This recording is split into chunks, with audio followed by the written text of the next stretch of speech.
Dan ini jadi jawaban kenapa Sungai Citarum bersih-bersih terus sampai ke ayeuna.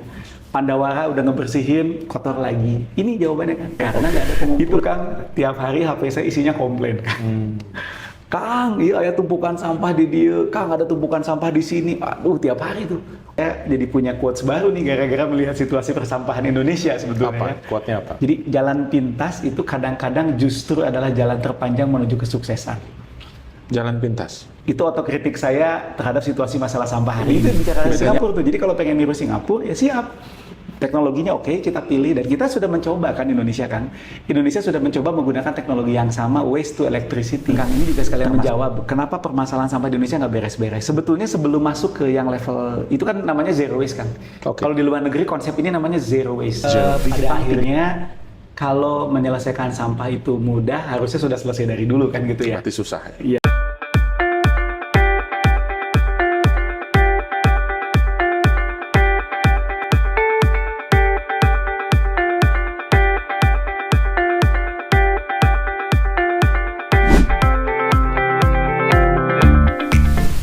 Bismillahirrahmanirrahim. Assalamualaikum warahmatullahi wabarakatuh. Sahabat Kopi Inspirasi, saya dengan sahabat lama saya, Kang Gun-Gun Saptari. Siap. Damang Kang Gun-Gun. Alhamdulillah, sehat Kang. Lama nggak ketemu. Alhamdulillah. Masih di Jabar Bersih Lestari? Ya, masih Kang, masih. Alhamdulillah.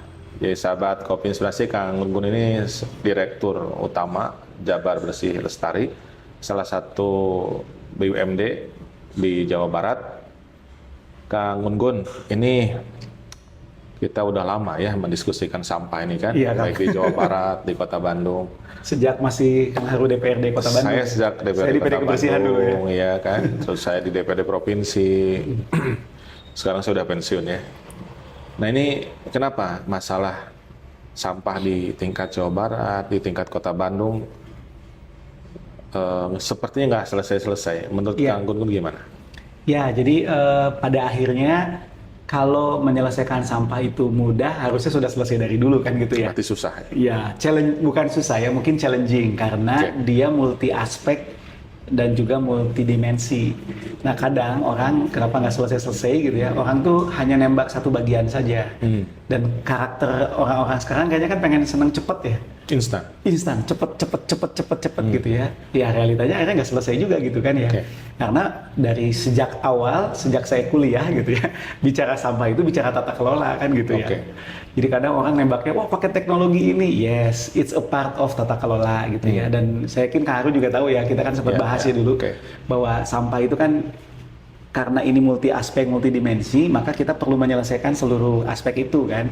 Secara teorinya kan ada 5 itu ya, ada aspek regulasi, aturan, ada kelembagaan itu siapa berbuat apa. Yang ketiga aspek teknis operasional, nah teknologi itu masuk di nomor 3 kan. Seperti sekarang kan mulai hangat ya, menggunakan teknologi ABCDE, nah itu masuk nomor 3 tuh. Yang keempat pembiayaan, ini juga penting gitu ya. Nanti kita bedah nih, pembiayaan kita memang belum ideal ya. Yang terakhir adalah aspek sosial ya, pelibatan masyarakat dan lain-lain. Nah ini tuh memang harus diberesin 5-5-nya gitu tata kelolanya. Nah hari ini seringkali solusi-solusi yang dihadirkan tuh parsial gitu. Ya artinya di tingkat Jawa Barat begitu, di tingkat Kota Bandung begitu. Ya, boleh dibilang jadinya seperti itu. Jadi solusi yang dihadirkan itu belum menyeluruh seluruh tata kelola itu diberesin. Memang di sini butuh leadership ya pada akhirnya ya. Karena ini kan menjahit semuanya ya. Menjahit semuanya harus ada master plan perencanaan yang baik. Nah, saya ngelihat sekarang karena memang kita sudah masuk kondisi darurat ya, akhirnya banyak solusi-solusi jangka pendek gitu ya. Tapi sebetulnya memang harus ya, solusi jangka pendek itu harus diambil. Tapi ketika solusi jangka panjang yang sifatnya untuk sustainability-nya nggak dibangun, tata kelolanya nggak dibangun, akhirnya tetap nggak selesai-selesai gitu. Makanya saya jadi punya quotes baru nih gara-gara melihat situasi persampahan Indonesia sebetulnya. Quote-nya apa? Quotes-nya adalah jalan pintas itu adalah kadang-kadang, jadi jalan pintas itu kadang-kadang justru adalah jalan terpanjang menuju kesuksesan. Jalan pintas. Itu otokritik saya terhadap situasi masalah sampah hari ini. Jadi bedanya apa? Jalan pintas sama terobosan apa bedanya? Jadi bedanya adalah kalau jalan pintas itu kan cenderung instan. Jalan pintas cenderung instan. Cenderung instan, cenderung ngambil solusi cepat begitu ya. Untuk hal-hal yang bisa dan pas oke. Tapi ada kondisi-kondisi di mana ternyata jalan pintas itu malah jalan yang nambah masalah. Malah tersesat. malah tersesat tambah macet. Contoh, tambah macet. ini mungkin analogi paling real kalau kita ke bagian macet di jalan mana, mungkin Lembang misalnya. Oke. Ya. Kadang-kadang kita pengen jalan Nggak pintas sabar kan, ya. nggak sabarnya, oh iya macet ya. Oke. Ambillah jalan pintas yang kita berharap jadi lebih lancar. Ternyata Semua orang berpikir begitu. semua pikir begitu, tambah Malah macet. terkunci ya. Terkunci. Lebih parah daripada di jalan besar. Yes. Nah, jadi saya melihat situasi sampah hari ini begitu. Orang-orang ingin jalan pintas, solusi cepat, A, B, C, D, E gitu ya. Tapi tata kelola yang rumitnya tuh nggak diurai gitu. Dan kayaknya kepala daerah nggak tertarik ya masuk ke Nah, memang sampah. ini the devil is in the detail kan. Oke. Pada akhirnya harus masuk ke yang detail gitu ya. Ini memang yang butuh effort ya, besar ya. Kan memang merencanakan itu effortnya lumayan ya gitu ya. Nah, ini memang pada akhirnya kalau menurut saya sih kenapa Indonesia nggak beres-beres, di antaranya adalah kita energinya terlalu habis di sesuatu yang sifatnya cepat, jalan pintas, tapi tidak tata kelolanya secara keseluruhan diberesin. Dan Iya. kadang-kadang lesson learn diikuti, tapi nggak utuh juga tata kelolanya gitu. Iya kan, saya kira kita lama diskusi ya kan tentang regulasi, tentang Iya, anggaran, tentang teknologi, tentang teknologi operasional, tentang partisipasi masyarakat, ya kan? Ya, Saat itu kita menyimpulkan bahwa kuncinya di leadership. kayak Leadership dalam hal ini kepala daerah, ya untuk skala kota, skala daerah betul. iya kan? Di nasional ya berarti presiden. Presiden. Iya betul. kan? Sebetulnya kan periode sebelumnya Pak Jokowi juga sudah pernah kan? Dia Ya. buat apa? Inpres ya? Perpres, yang PLTSA itu kan? Ya, Untuk betul. beberapa kota, ya kan? Artinya mencoba juga kan sebetulnya untuk Betul. untuk mencari terobosan tadi kan. Bahkan kalau nggak salah di Jawa Timur sudah sempat dibuat insenerator ya. Ya, Di Bali Surabaya, sempat, iya. ya kan? Tapi nggak selesai juga gitu kan. Jadi betul. kalau sekarang kita berharap kepada pemimpin, berharap kepada kepala daerah gitu, menurut saya masih mentok juga gitu. Iya. Menurut Kang Gun gimana sebetulnya? Ya, jadi betul. Prinsip dasarnya pada akhirnya kalau menurut saya sampah itu bicara tata kelola. Keberhasilan pengelolaan sampah itu bicaranya tata kelola. Jadi sampah yang ideal pengelolaan sampahnya kayak gimana, masuk ke detail, syarat ketentuan berlaku biar itu jalan gimana, dipenuhi kan gitu ya. Saya ambil contoh nih Kang, saya ambil contoh dua aja deh yang viral. Satu video Singapura, wah, mungkin pernah dengar ya videonya ya. Wah di Singapura nih sampah keren, Iya, gitu iya. kan. 90% habis, udah gitu jadi apa reklamasi dan lain-lain. Oke. Oke. Berarti ada tata kelola untuk mewujudkan itu kan? Artinya orang lain bisa. Bisa. Di luar negeri bisa. Bisa, luar negeri bisa. Nah, pertanyaannya, oke, kita mau niru Singapura, ayo kita cek. Yang paling simpel aja, Singapura pakai teknologi apa? Oke, mereka pakai waste to electricity ya, dihilir. Mereka dihilir pakai waste to electricity. Berapa tuh capexnya? Berapa opexnya? Capex teh apa? Capex itu modal. Modal. Untuk atau biaya untuk membangun, nah gitu lah ya. Untuk membangun fasilitas itu tuh berapa? Oke. Lalu yang kedua, OPEX-nya berapa? Operational expenses-nya berapa? Itu dibayar oleh siapa? Kan itu teh perlu disiapin ya. Berapa biayanya? Dan saya udah tahu angka-angkanya sekarang teh gitu ya. Oke. Lalu siapa yang bayar? Lalu gimana pembiayaannya, tata kelolanya? Nah ini yang paling simpel pembiayaan aja. Saya sempat cek Kang ke Singapura, ke teman di Singapura maksudnya Oke. gitu ya. Jadi begitu Singapura Kalian viral, jalan-jalan ke Singapura nggak ngajak-ngajak. nantilah insya Allah ya. Nah jadi si teman saya di Singapura saya cek kan lagi viral nih, Kanggo ditinggalin di Singapura mah keren, ceritanya sampah teh begini-begini. Adalah videonya kalau di YouTube juga banyak, Nes Daily juga sempat ngeviralin kan. Oke. Saya cek aja langsung sederhana kan. Bro, ceritanya eta di ditu sabaraha sih retribusi? Berapa retribusi setiap rumah per bulan? Dia jawab dengan link, berarti udah jadi sistem kan? Oke. Tata kelola. Nih Kang Gun ada linknya, silakan dicek. Saya buka itu link, klik gitu. Keluar tuh tarif retribusi sampah per rumah per bulan Kang. Per rumah per bulan. Per rumah ada jenis-jenisnya, ada rumah, Oke. ada kondominium, itu sampai Oke. lengkap detail banget. Oke. Hebat cek detail, dan itu keluar angka dolar Singapura kan? Iya, iya. Saya konversi salah satu aja yang ya empat orang serumah lah ya. Saya konversi ke 4 orang serumah. serumah. Oke. Saya konversi ke rupiah, saya lupa angka pastinya. Oke. Tapi itu angkanya sekitar 100 ribuan lah kurang lebih 100.000 per bulan per bulan untuk sampah. untuk sampah. dengan kondisi di 4 sana jiwa. juga harus dipilah cenah kata dia teh. Oh, tetap harus dipilah. Ada yang dipilah, ada yang enggak, beda-beda Oke. tuh. Harganya beda tuh. Harga beda. Harganya beda. Mau Yang milah murah, Iya. nggak mau milah lebih mahal. Iya, angkanya beda gitu. Jadi Oke. tetap ada itu. Nah, jadi dari situ oke, retribusinya segitu. Terus kan mungkin APBD pemerintah untuk capeknya juga gede kan. APBN kali di sana mah namanya apa lah gitu, Singapura Iya, iya. APBN-nya. Iya. Untuk modal operasional juga tinggi. Jadi ini kan jauh banget sama Penduduk kita. teh 4 jutaan ya? Singapura teh? iya sekitaran kayaknya. Ya, ya. Jadi dari situ aja udah kelihatan kan. Indonesia hoyong siga kitu, ya udah retribusi lagi minimal sakitu. Sok atuh tuturkeun. Mohon ari urang mah ieu kan Pengen kayak 20.000. Singapura tapi nggak mau ngikutin Iya, semuanya. Dan Detailnya. ini isu kita Kang hari ini masalah pembiayaan salah satunya. Jadi teknologi mah kalau buat saya itu mah no isu. Saya orang teknik, kita Oke. kuliah di ITB. Teknologi mah aya pabalatak, Badan nu mana? badenu mana, tapi Harga kan menyesuaikan. harga menyesuaikan. Aya harga ya rupa gitu kan ya. Ah, ya harga ya Ya, rupa. rupa betul kan. Oke. Nah, teknologi yang dipilihnya di mana tinggal pilih, tapi kan ada syarat ketentuan biar teknologi itu jalan. Oke. Contoh lah hari ini ya, hari ini kan mulai rame nih sekarang kan. Kemarin kita pakai insenerator, oke. Mau dibakar. Mau dibakar pakai insenerator skala-skala kecil, oke. Isu terbesarnya selain tentu debatable ya, masalah isu lingkungannya itu masih jadi perdebatan. Oke. Buat saya adalah isu tata kelola. Kenapa? Pertama, kan eta teh kena aya capek. Berapa modal yang disiapkan untuk satu insenerator itu? Beberapa teman-teman menyebutnya bukan insenerator, bahkan tungku bakar itu kalau insenerator kan udah canggih jalannya, ya itu debatable lah ya. Oke. Pokoknya berapa biaya yang disiapkan untuk satu teknologi itu. Yang kedua, berapa operasional expenses setiap bulannya? Kan harus disiapin itu tuh perencanaannya. Belinya, Alatnya, ngejalaninya, alatnya, tempatnya di mana, tempatnya di available syaratnya untuk tempat teknologi itu diterapkan, OPEX-nya gimana, sahanu jadi operatornya, spek operatornya. Nah, ini kan bicara tata kelola kan. Kadang-kadang kita tuh nggak sampai sedetil itu. nggak bisa cukup popotoan tuh bisa. Nggak bisa. Langsung tembak pakai ieu we. Iya, biar ieu jalan teh kedah kumaha, berapa lama lifetime-nya. Oh, ternyata cuma 3 tahun lifetime-nya. Berarti 3 tahun harus siapin lagi capexnya dan lain-lain. Nah, gini tuh bicara tata kelola nih. Kita teh kadang nggak masuk sampai sedetil itu dari sisi perencanaan. Kita hanya nembak satu bagian saja gitu ya. Nah, contoh paling itu bicara Singapura tuh. Jadi kalau pengen niru Singapura ya siap. Teknologinya oke, kita pilih dan kita sudah mencoba kan Indonesia kan. Indonesia sudah mencoba menggunakan teknologi yang sama waste to electricity.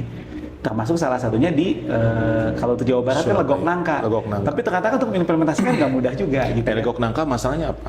Masalahnya saya nggak hafal ya. Yang diketahui aja.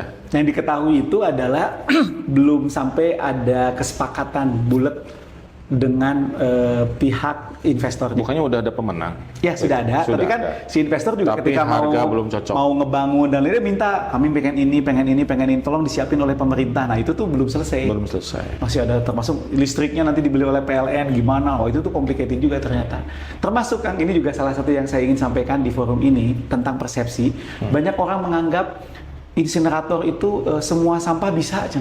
Iya. Gebruskeun we sadayana kadinya gitu kan. Realitanya tidak sesederhana itu. Kalau sampah organik Kang, sambil, Kang. Maka siap. Kalau sampah organik masuk ke insinerator itu dia sebenarnya energinya jadi lebih besar. Jadi tetap harus Karena dipilih. basah kan? Harus tetap dipilah. Sebaiknya tetap dipilah. Bahkan di teknologi insinerator di luar negeri pun itu ada beberapa sampah yang nggak bisa masuk memang. Ada sampah nggak boleh masuk. Nggak boleh masuk, ada. Dipisahin dulu. Mereka juga ada pemilahan, meskipun pemilahannya tidak sedetil kalau yang versi untuk 3R ya. Tapi tetap nggak semua sampah juga masuk insinerator juga akhirnya gitu ya. Termasuk tadi yang Jepang juga sama, mereka minta tuh. Kami pengen sampah yang masuknya jenis ini. Oh, ada spek. Ada spek, kondisi, jadi ada pre-treatment juga pada akhirnya. Jadi salah Kalau besar yang ketika... lulut nambo apa masalahnya? Nah, kalau lulut nambo itu di pembiayaan. Pembiayaan. Pembiayaan, betul. Kita Ada pihak kendalanya- ketiga juga di situ. Iya, kita kan lagi cari investor ya. Tapi belum ada, belum dapat. Belum closing lebih tepatnya. Belum closing. Belum ketemu antara kondisi investor dengan kondisi yang Pemprov harapkan. Nah ini juga kan urusan tata kelola nih, birokrasi kan. Pemprov punya standar begini, investornya punya standar begini. Nah ini masih Belum negosiasi ketemu. nih. Belum ketemu. Masing-masing. Kalau punya Banyumas kok bisa? standar. Nah kita bahas kan. Balik lagi kan, the devil is in the detail. Banyumas apa nih? Jadi si detail teh setan gitu. Kalau membahasa positif, the success is in the detail gitu. Oke. Nah, kita bahasa Jangan pakai positif setan lah. bahasa itu soalnya bahasa quotes-nya kan gitu Iya, aslinya iya. ya. The devil is in the detail gitu Iya, kan. iya. Ketahuan masalah itu kan di detail kan. Pas didetilkan. Pas di detail. Makanya pemimpin-pemimpin kadang-kadang ada yang momen-momen perlu turun ke detail kan. Karena ketahuan nanti di situ. Pemimpin harus ada saatnya dia turun ke detail. Yes. Bukan hanya turun ke sungai ya. Oh iya, jelas. Turun ke detail, tapi tidak boleh semua urusan masuk ke detail. Oke. Nggak akan cukup waktunya, Terlalu detail kan? juga Terlalu nggak detail juga bagus. nggak bagus. Bagus. Tapi betul, untuk memastikan kualitas tertentu masuk ke detail itu penting. Nah, bicara perencanaan, mau tidak mau, masuk ke detail itu jadi penting. Kegagalan kita dalam banyak hal, di perencanaan kadang nggak detail. Oke. Sehingga begitu udah jalan, baru ketahuan masalahnya. Geningan kia, baru aja panik kan. Dan si pemimpin harus stay tune di situ kan. Oh iya, Apa problemnya, perbaiki. betul. Termasuk Nanti salah satu jalankan yang lagi. betul. Salah satu yang krusial dari kepemimpinan di pengelolaan sampah itu decision kan. Begitu ada problem, kadang semua teh nggak berani ngambil keputusan kan. Ini kenapa saya selalu bilang masalah leadership, masalah sampah teh. Tinggal leadership skala apa kan Di gitu ya. sampah itu kuncinya leadership. Menurut saya iya, karena tata kelola. Ya, sekarang gini, ketika pemimpin kan dikejar rating. Untuk jadi pemimpin kan harus populer, Oh iya, betul. ya kan? Bahkan juga harus punya uang. Iya. Sehingga pemimpin kan cenderung untuk kumaha lah supaya beken, Iya, betul. supaya populer. Bahkan kumaha supaya populer dan menghasilkan uang tidak popularitas tehnya. Iya, betul. Misalnya betul. jadi YouTuber, jadi selebgram dan sebagainya. Iya. Misalnya, Iya, ya kan? iya. Tapi sementara untuk menyelesaikan masalah sampah, itu modalnya nggak bisa. Modal populer, modal punya uang, itu nggak bisa. Justru tadi kata kuncinya kan harus punya leadership Iya, dan harus mau detail. betul. Nah, kita masih punya harapan nggak sebetulnya dengan kondisi kita hari ini? Nah, kita benchmark sedikit dulu Kang ke Banyumas yang tadi Oke. ditanyain ya. Banyumas itu kuncinya ada di leadershipnya Pak Bupati, Pak Husen, menurut saya. Sekarang masih ya? Udah enggak, Oh, udah nggak? udah enggak. Udah 2 periode gitu? Udah 2 periode. Jadi beliau itu kan perjalanannya panjang, beliau kan jadi wakil dulu. Oke. Jadi kelebihan beliau itu kan pernah jadi wakil bupati dulu. Wakil bupati. Dan saya nggak tahu apakah 1 periode atau 2 periode wakil Oke. bupatinya. Jadi dia sudah tahu detailnya kan. Oke. Dia tahu problemnya secara detail, sehingga begitu jadi bupati dia langsung menggunakan tangannya. Alumni ITB? Alumni ITB sipil. Sip, ya? Jadi saya yakin cara berpikirnya sudah benar.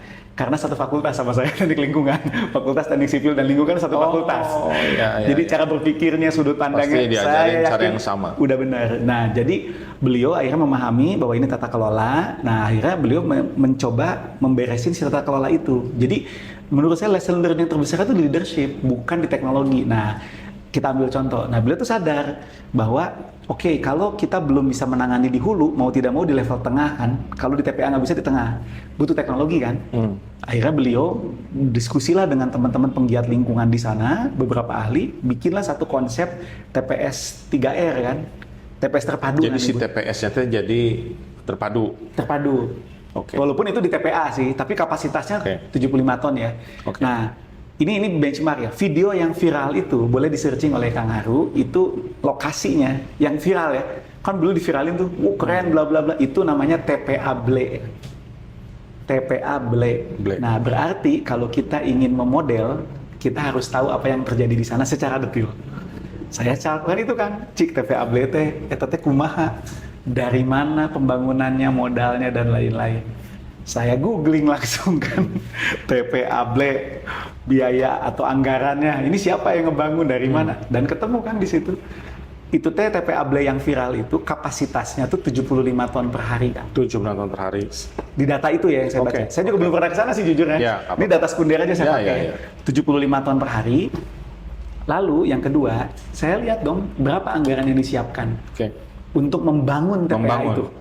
Ketemu Kang, Berapa? 50, ada 2 data yang saya dapat, saya nggak tahu yang mana yang benar. Ada yang Oke. bilang 49 M, ada yang bilang 53 miliar. Oke. Dananya dari Kementerian PU Kang. Jadi dapat hibah dari pusat. Yes, Oke. jadi itu salah satu kelebihannya Pak Husen, dia punya mimpi, dia datang ke atas. bantuan ya gitunya. Dan dibantu Dibantu. pusat. 1,50, anggaplah yang 49 atau 50 aja lah ya. Oke. 50 miliar kan eta teh capexnya. Ada berapa titik di Banyumas? Nah, saya nggak tahu jumlahnya banyak kan. Dan sama dia juga minta bantuan sana, termasuk kan dia menggunakan anggaran APBD-nya sebagian akhirnya. Tapi ini sebagai gambaran saja bahwa oh berarti kalau pengen kayak Banyumas yang viral itu, siapinlah capek dengan angka segitu. Itu satu kan. Yang kedua OPEX-nya kan. Bagaimana pembiayaannya biar jalan? Kan itu ada ilmunya.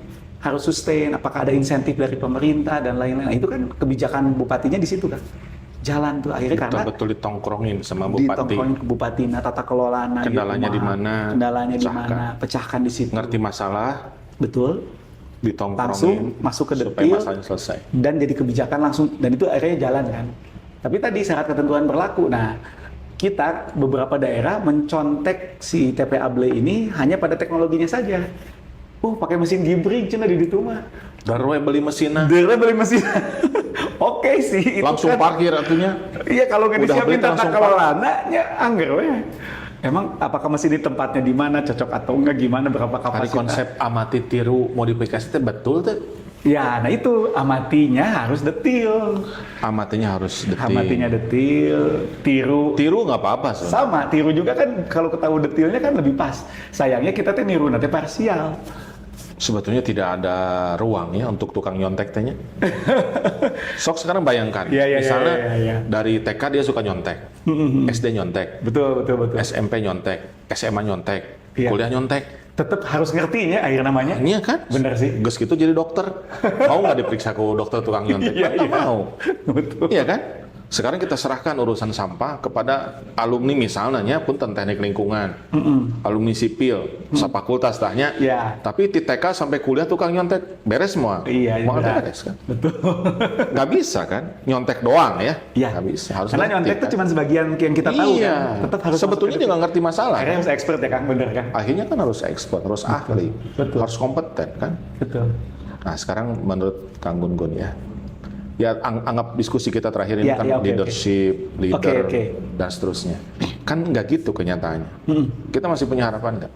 Ya, jawabannya ya pasti ada kalau harapan. Jadi sebetulnya pada akhirnya tetap kalau menurut saya tuh bicara dua kan, tata kelola sama leadership. Oke. Nah, Itu tinggal syarat. skalanya. Nggak ada urusan, pokoknya harus begitu kalau mau beres. Yes, menurut saya. Oke. In my experience ya, harus ada leadership, tata kelolanya dirapihin. Tata kelola dan Tinggal leadership. levelnya diturunin. Kalau level kota kita agak sulit, ya berarti level community atau wilayah. Itulah yang Kuncinya akhirnya saya di gagas komunitas. Kang waktu di Bandung Oke. lewat Kang Pisman. Kang Pisman. Kita gagas gitu ya, skala Kang RW. Pisman teh naon singkatan? Oh ya, Kang Pisman itu program bagaimana upaya menangani sampah dari hulu dengan konsep tata kelola di level kewilayahan. Waktu jadi dirut PD Kebersihan. Ya, dulu waktu di PD Kebersihan. Wali kotanya almarhum Mang Odet. Jadi sebetulnya itu next step dari 3R Kang. Itu 3R. Bukan 3R, sorry. Itu tuh 3R versinya orang Sunda, orang Bandung. Ya artinya sebetulnya konsepnya 3R. 3R. Cuma dimodif. Supaya betul. lebih Betul. familiar. Dan menurut saya Bandung sudah layak masuk ke fase itu. Nah ini juga Kang, ini Saya dengar katanya ada 300-an kawasan bebas sampah. KBS. Ya, info terakhir katanya begitu yang sedang dibangun Artinya ya. jalan kan? Jalan. Di tingkat komunitas. Jalan, real. Jadi saya cerita dikit nih Kang Punten Kang, ini juga sekalian menjawab kenapa permasalahan sampah di Indonesia nggak beres-beres. Sebetulnya sebelum masuk ke yang level, itu kan namanya zero waste Kang. Oke. Kalau di luar negeri konsep ini namanya zero waste. Zero waste. Di Jepang 3R, bagaimana 3R. sampah itu dari hulu udah dipilah, kita tangani sebisa mungkin dari hulu, sehingga yang nanti nyampe ke ujung itu udah benar-benar tinggal residu saja. Nah, sebelum masuk ke step ini Kang, sebetulnya harusnya step 1 dulu nih, pelayanan dulu 100%. Pelayanan pengumpulan dulu. Pengumpulan. Ini problem kita hari ini kan Indonesia. 100%. Iya, jadi kenapa sih ada sampah bocor ke sungai? Kenapa ada sampah bocor ke pinggir jalan? Di Cicadas. Di Cicadas contoh gitu ya. Kenapa ada sampah yang ke area-area kosong gitu ya? Karena nggak ada pengumpulan di situ. Dan itu sudah saya buktikan waktu saya di Bandung Kang. Jadi waktu saya jadi direktur PD Kebersihan, saya tuh waktu awal-awal Kang 2015. Sekarang udah bubar ya PD Kebersihannya. Iya sudah nggak ada. Jadi DLH sekarang ya. Oke. Itu Kang tiap hari HP saya isinya komplain Kang. Kang, iya ada tumpukan sampah di dia. Kang ada tumpukan sampah di sini. Aduh tiap hari tuh. Oke, gerak cepat beresin dulu. Sambil kita identifikasi, tete problemnya apa? Kenapa ada tumpukan sampah di sana? Dan saya yang dulu menemukan, Cibangkong tehnya. iya Cibangkong itu puncaknya salah satu yang gede banget tuh Cibangkong. TPA gede di tengah gang gitu, wah gede pisan ternyata ya gitu ya. TPA liar gitu ya. Nah, saya akhirnya menemukan satu kesamaan. Problem ini muncul. Dan ini jadi jawaban kenapa Sungai Citarum bersih-bersih terus sampai ke ayeuna. Pandawara udah ngebersihin, kotor lagi. Ini jawabannya kan, karena nggak ada pengumpulan. Jadi dulu saya cek hampir semua yang bermasalah kan, itu tidak ada MOU dengan PD Kebersihan kalau dulu. Jadi kalau MOU, misalkan Pak Haru tuh ketua RW gitu ya, kita MOU ya. Nah kalau MOU nanti Pak Haru tuh akan ada sistem pengumpulan di situ. Keluarganya. Bikin sistem di RW. Bikin sistem pengumpulan. Nanti diarahkan untuk buang ke TPS mana gitu. Dulu tuh gitu kan. Nah Bandung tuh dulu baru 70% kan. Makanya ada sampah sungai dan lain-lain. Oh iya. Jadi gak bisa disalahin juga masyarakat kan kalau menurut saya dengan situasi kayak gini. Kenapa Anda buang sampah sembarangan? Ya saya tuh bingung micin ke mana. Gak ada yang ngumpulin kan. Ya udah ke sungai. Ya udah ke area kosong. Jadi harus ada sistem pengumpulannya dulu. Begitu ada sistem pengumpulan. Dan harus melibatkan masyarakat. Iya, itu harus bikin sistem makanya. Jadi dulu tingkat komunitas. Tingkat wilayah atau komunitas. Nah dulu 70% kan belum ada sistem pengumpulan. Saya datengin kan satu-satu itu. Saya datengin atau dipanggil. Jadi saya dengan tim waktu itu, termasuk Cibangkong. Cibangkong tuh gak ada pengumpulan di situ ternyata. Pantas micena didinya. Sampah di daerah mana? Daerah Dago atas saya inget tuh. Gak ada pengumpulan di RW itu. RW-nya gak MOU sama PD. Kebersihan dulu. Jadi 70% tuh baru MOU. Berarti 30%-nya pertanyaannya kemana kan buangnya kan? Saya gas tuh panggil semua RW. Datengin kalau perlu ke tempatnya, diedukasi, Pak, punten, Bapak harus ada sistem pengumpulan biar warga Bapak micin sampah ke mana-mana. Oke, dibikin kumaha carana, di coaching tuh. Nanti ada petugasnya, ada gerobak, biasanya ada iuran, Pak, segini. Dan itu kan terakhir saya tinggalin waktu saya di PD Kebersihan sudah 97% RW MOU. 97%? Yes. 3% sisanya bukan karena gak MOU kan. Ada cerita-cerita, contoh. Iya kan TPS-nya di RW saya mah nggak mau MOU, kuduna PD Kebersihan bayar ke saya, ayat anu gitu. Saya jadi riweuh. Oh, cerita gitu ada. Tapi prinsipnya sudah selamanya dan itu kan alhamdulillah sejak itu jalan, itu komplain drastis turun. Dan sampah sungai juga relatif kita sekarang sedikit loh. Isu sampah sungai di kota tuh sedikit kan sekarang. Kalaupun ada, itu tuh sungainya udah di daerah mana? Dayakolot kan. Tapi isu sungai di Bandung kota udah makin dikit sekarang. Ingat kan 2014 dulu, wah sungai kotor di Bandung. Ini makin dikit karena pengumpulannya diberesin. Jadi selama ini nggak diberesin kan di kota-kota di Indonesia, punten itu sungai kotor, laut kotor pasti terus ada. Pandawara ngebersihin sungai ini dan lain-lain, teman-teman bergerak. Tapi di hulunya nggak diberesin nih, nggak ada pengumpulan, tetap buang lagi. Dan nggak gitu caranya kan? Nah, jadi dulu tuh step 1 itu Kang. Jadi sebenarnya kalau ditanya kota-kota di Indonesia harusnya ini dulu sebenarnya. Pengumpulan dulu beresin biar nggak bocor keluar sistem. Indonesia mah udah jauh kene. Ayeuna cek kota kabupaten lain yang nasibnya sama. Misalkan Bandung geser ke Kabupaten Bandung. Kan banyak juga tuh. Nah, itu berarti pengumpulannya kan. Atau geser ke daerah mana. Nah, Bandung mah sebetulnya relatif baik kan. Pengumpulan sudah makin baik. Nah, problemnya hari ini Bandung tos dikumpulkan, TPA-na pinuh. Macet kan kalau dari sisi saluran air teh. Hanya mengumpulkan udah oke. Nah, makanya akhirnya dulu setelah ngumpulin udah oke, masuklah tahap kedua. Ini udah kekumpul. Ayeuna mah kumaha carana nu KTP-ana tong sadayana. Oke. Beresin muncullah program Kang Pisman. Itu step kedua tuh.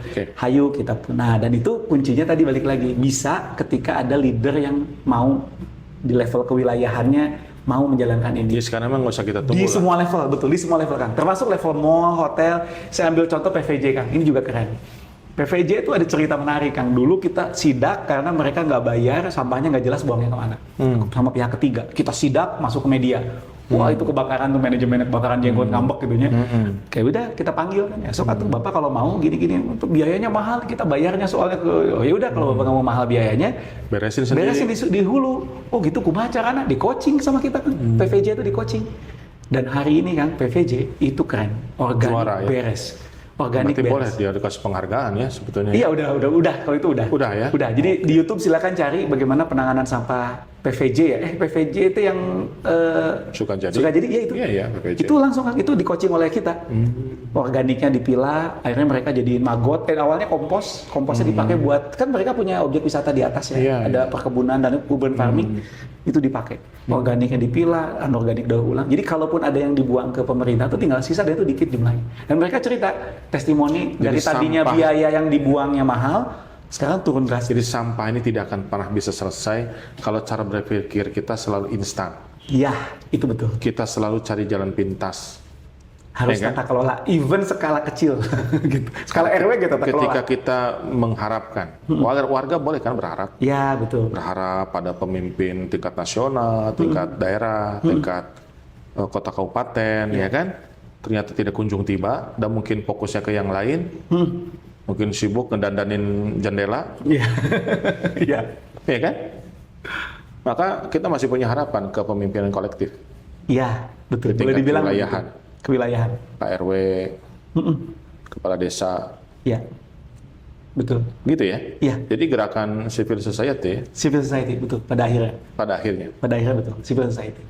Meskipun Jadi- tetap pada akhirnya kan kalau pemerintah hadir, wah itu akan lebih powerful. lebih cepat. Lebih cepat. Sama kayak Kang Pisman kan. Kang Pisman itu edukasi kan. Ya, Tapi kalau karena kepala daerahnya pemerintah- maksa aja. Pada saat itu pemerintah jadi komandan, menggerakkan semua, Menggerakkan kasih contoh. Betul. Dulu kan Kang Pisman itu sejarahnya kan sebelum ke programnya Kota Bandung itu kan masih edukasi kan. Dulu saya bikin program namanya Kawasan Bebas Sampah. Itu waktu zaman saya masih jadi relawan. Jadi kalau Kang Baharu buka di internet ya, Kang Farhan kan cerita juga, kami akan menargetkan kawasan bebas sampah sekian. Itu tuh cikal bakal Kang Pisman. Mulainya 2015 Kang itu. 2015. Katanya udah ketemu Kang Farhan. Udah. Terus katanya gimana? Ketemu? Belum sempat ngobrol masalah Belum sampah. Nanti kalau ketemu ajak ngobrol ya. Siap. Mudah-mudahan masalah sampah selesai. Tapi sudah mulai di kok Bandung. cara berpikir dari timnya sudah makin Sudah, baik. ya. Alhamdulillah sebenarnya sudah progres lah. Kalau ketemu Pak KDM belum ya? Oh, belum pakainya belum. Nanti kalau ketemu sampaikan juga ya. Siap. Ya biar Jawa Barat selesai masalah sampahnya ya. Nah kalau Jabar beda lagi. Kalau Jabar ini kan sebenarnya kalau dari sisi kewenangan TPR regional kan. Oke. Ada aja di Artinya TPR regional. 27 Kokam harus kompak dong. Oh iya. Jadi kalau Jabar tuh provinsi itu di aturan undang-undangnya tuh dia tuh 2, TPR regional atau TPST regional. Jadi bikin pengolahan Hanya skala sampah itu medium. bisa selesai kalau 27 Kokam kompak. Ya, boleh dibilang begitu. Semua sih sebenarnya pada akhirnya kan kolaborasi semua ya. Semua kolaborasi. sesuai dengan dari kewenangan tingkat masing-masing. RW kolaborasi. Kolaborasi, betul. Tingkat kotanya kolaborasi, tingkat provinsi kolaborasi. Jadi nggak mungkin dong sendirian. Yes, makanya ini bukan ilmu matematika kan. Kalau ini ilmu matematika mah tiba lagi terus beres ku anak-anak teknik kan. Kita anak teknik kan, saya tadi lingkungan ya. Anak teknik juga nggak Saya berdaya teknik kalau nggak lingkungan, begini. belajar Kalau ilmu. hanya masalah teknologi nggak berdaya, nggak Iya. bisa selesai. Nah ilmu mah ada kan. Jadi sebenarnya kalau gimana sih nyelesain sama ya ilmu saya geus apal A sampai Z gitu menerapkan. Tapi begitu mau implement, wih gini kan hesenya aya urusan iya, aya urusan itu, aya politik, aya tapi iya. kan Wah. termasuk yang sukses, saya kira di Kota Bandung kan. Ya, Ketika berikhtiar lah ya. dulu kita di PD Kebersihan, ya kan, sempat volume sampah juga berkurang kan? ya, Cukup betul. banyak, ya kan. Terus tadi kawasan bebas sampah, ya kan, MOU. Saya kira Ya. kalau menurut saya sih Kang Gunu udah keren banget. Mudah-mudahan Amin, bisa amin, diteruskan ya. Amin. Kang Gunu terima kasih Siap, sama-sama, sudah Kang. mampir Nuhun. di Kopi Inspirasi. Mudah-mudahan sehat terus dan karirnya juga terus melejit ya. Amin. Cuma Makasih, kalau udah makin sukses jangan lupa ya nanti kalau di WA dibales ya. Oh ya siap. Aman Kang gitu. Oke.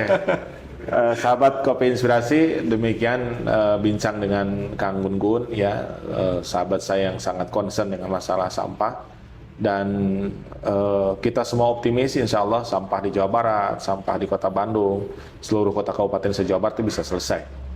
Bahkan kalau kita menunggu-nunggu ya, ini kapan nih pemimpin kita akan memimpin menyelesaikan sampah juga saya kira tidak usah kita tunggu. Kita bisa sama-sama kita berkolaborasi dan tadi kata kunci dari Kang Gun di tingkat kepemimpinan, di tingkat kewilayahan, Pak RT, Pak RW juga bisa tampil sebagai pemimpin dan juga tadi tidak ada jalan pintas untuk sukses. Hati-hati milih jalan pintas, Anda bisa tersesat. Terima kasih. Assalamualaikum warahmatullahi wabarakatuh. Waalaikumsalam. Turun Kang Gun. Sami-sami mohon Kang. Siap.